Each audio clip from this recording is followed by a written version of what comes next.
OpenAI's Codex is one of the most powerful coding agents right now. You get a visual workspace where you can see every project, run several agents at once, and actually watch the agent open a browser and test its own changes. And if you already have a ChatGPT subscription, or if you're looking for a Claude Code alternative, you need to check this out. In order to use Codex, you will need a ChatGPT account. Now, they do offer a free tier, so if you want, you can try out Codex for free, but with the free plan, you'll hit your limits extremely fast. So in order to do any meaningful coding, you will need to upgrade to one of the paid plans.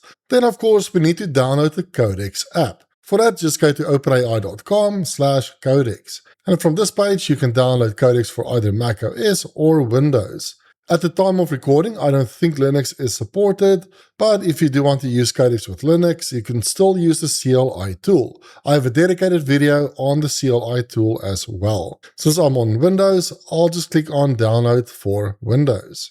And then that will open up this pop-up, and I'll just go ahead and download Codex. And afterwards, we can go ahead and open the Codex app. It should look something like this. Now, since I've been using Codex quite a bit, I already have several projects that I've been working on. But for you, if this is your first time opening this app, you won't see any folder selected over here. It should look something like this. Also, if you open up this sidebar, this will give you a view of all of your current workspaces or projects. And if you haven't created a project yet, this will simply be blank. I personally like this view. This is a great way to view all of your current projects in a single view, and for each of these projects, you can run multiple sessions at the same time. Now, just to kind of give you an idea of what the CLI version of this would have looked like, you would have to create multiple sessions like so, and then manually manage those by jumping between these different sessions. And even then, these are only scoped to this specific project. So with the Codex app, you can easily run multiple Codex sessions at the same time for the same project, and you can easily jump between different projects and kick off Codex sessions in those as well, all within a single view.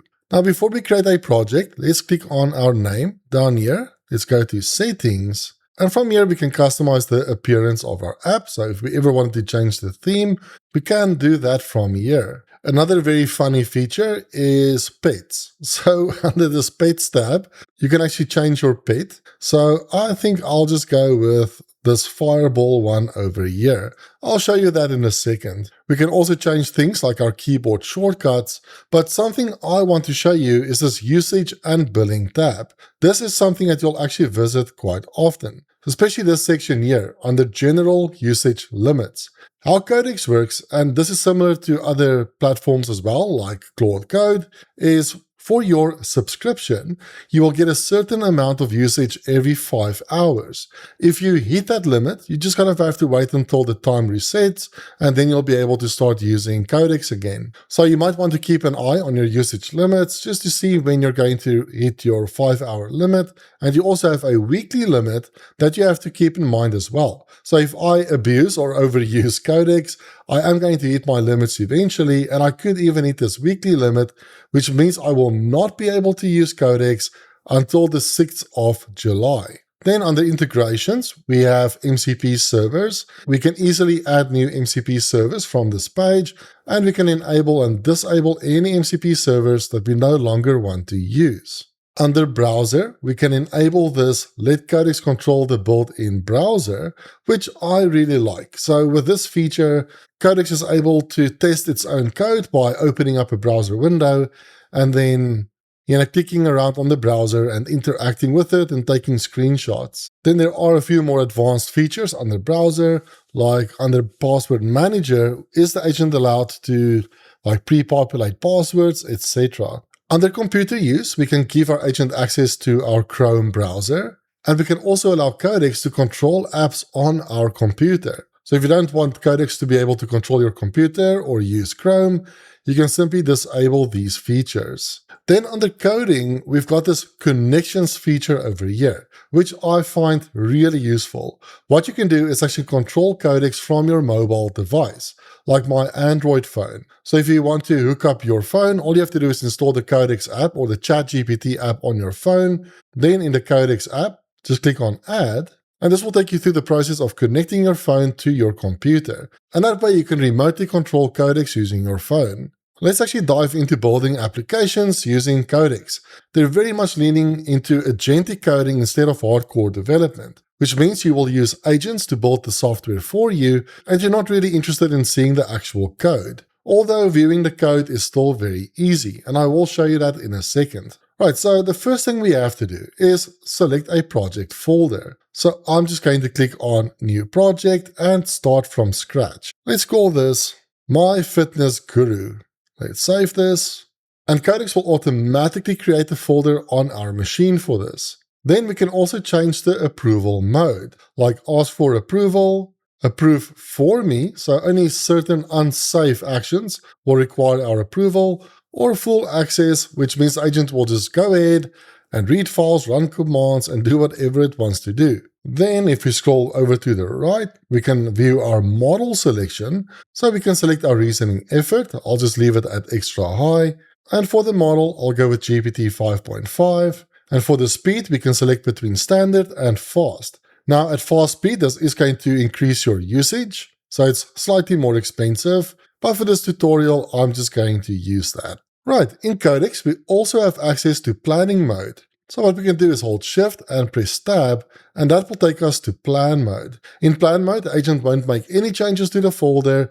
This is where we can have a conversation with the agent to kind of plan out our project. We can go back into editing mode by pressing Shift and Tab again. Alternatively, you can click on this plus button and click on plan mode, and that will enable plan mode as well. Now, before we create our implementation plan, I prefer to set up any skills or MCP tools that we might need in this project. And Codex makes this really easy. All we have to do is go to plugins, and from here we can browse a massive range of already created plugins. Like if you create a lot of Word documents and spreadsheets or PDFs, you can simply install these plugins and your agent will be able to create these files.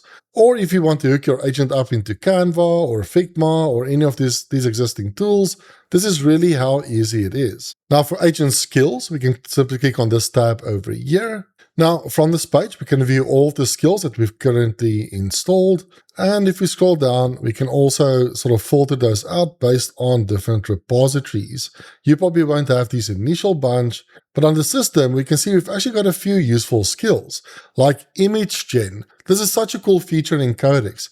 ChatGPT gives you the ability to generate images, and that same capability is in Codex as well. So we can ask our coding agent to generate images for mockups or even stock images for our websites.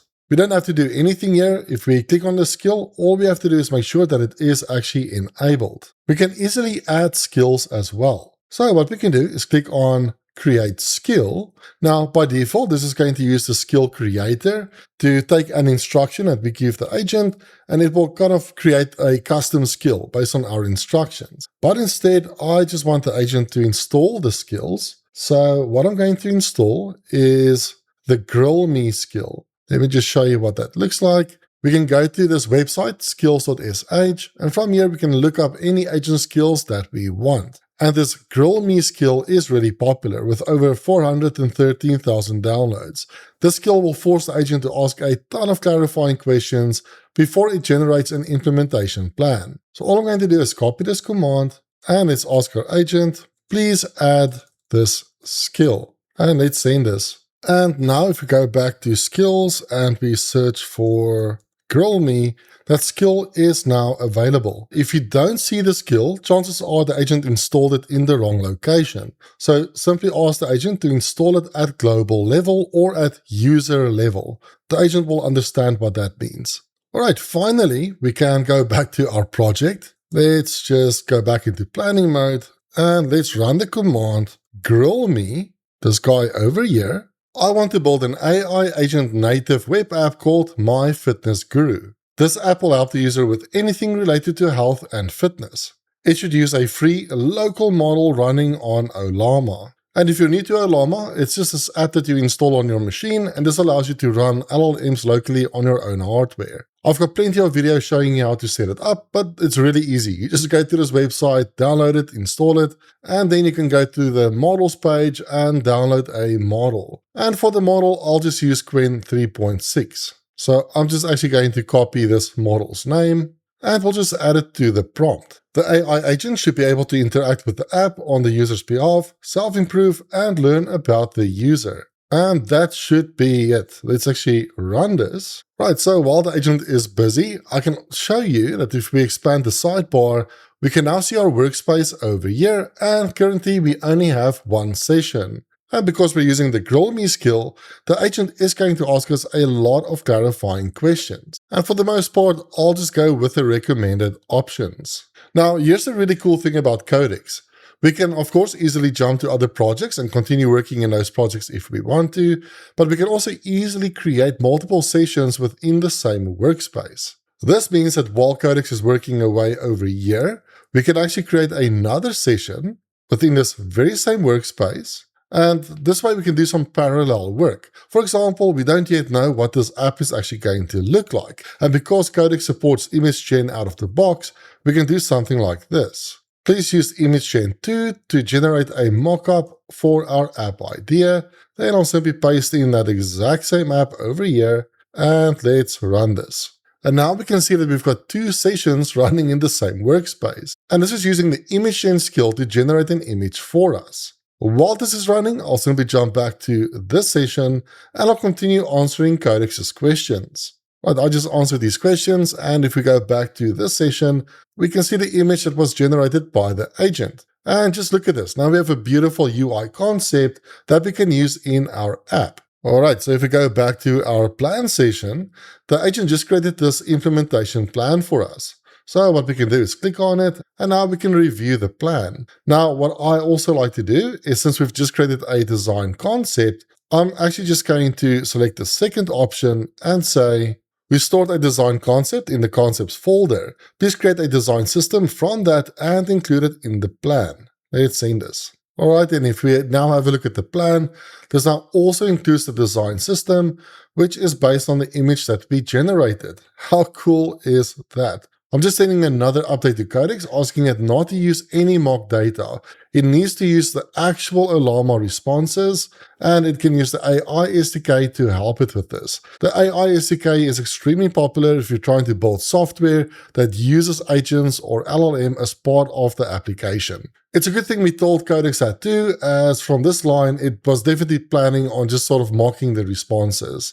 Another test plan includes actual inference with Ollama. Right, now we can start implementing the solution. Now, a mistake a lot of people make is to just kind of click on, yes, implement this plan. That is almost never a good idea, and it's not good practice at all. What I'm going to do instead, I'm just going to press escape. Then let's press shift and tab to go back into change mode. And let's say, please save this plan in the /plans folder in this project. Do not implement anything yet. And let's send this. This way we're actually persisting the plan within our project folder, so we can always refer back to it in the future. Great. So if we now go back to this view, let's click on this, files. Now we have this plans folder, and now we can actually see our plan, and it's now co-located with our project files. Perfect. Now what I like to do is to actually split this file up into individual feature files. This is going to give the agent very clear instructions and context on what to implement. So at the moment, we're only using about 13% of the context window. So I'll just continue working in this session for this step. Please split the plan up into separate feature files, each containing a clear sequence, implementation instructions, and acceptance criteria. Store those in a suitable subfolder in the plans folder. Now, the reason we're doing this is we never want to overwhelm our agent with a ton of instructions. At some point, this context window is going to fill up, and we're going to run into the dumb zone, which means the quality from the agent is going to start to reduce. So by splitting this plan up into individual pieces of work, we can give our agent a clear roadmap on how to get to that final goal. This also means we will never overwhelm the agent's context window. And looking at the project folder, we have this feature subfolder with all of these individual features. And all that's left now is to build this. Speaking of creating design systems, I just added multiple videos on creating design systems to my agentic coding masterclass.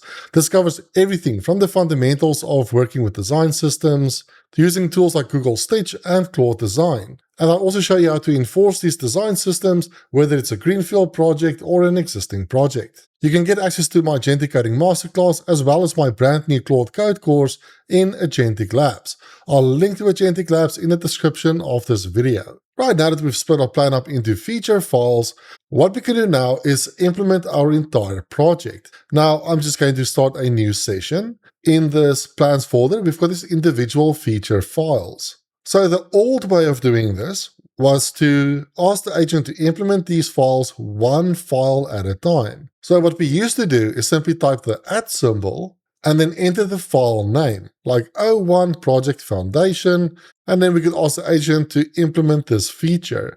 And for these types of models, that's not really necessary. Instead, what we can do is run the goal command. So just type /goal, or what you could also do is click on this plus button and select goal. Just make sure that this little goal icon is available over here. And then what we can do is say, please implement all features in the features folder. Do not stop until all features are built and tested. Use your integrated browser for testing. With the goal command, we can basically set an end state. So we can tell the agent to keep working until it reaches a certain condition, like when all the features have been implemented. Let's actually go ahead and send this. It's going to take the agent a while to build this app for us. And one thing we can do to stay on top of what the agent is actually doing is to run the /pet command. And this will bring out this little avatar thing over here, this little character, which we selected in the settings earlier. And above this pet, we can see exactly what the agent is currently doing. And this means we can continue working on other stuff on our machine.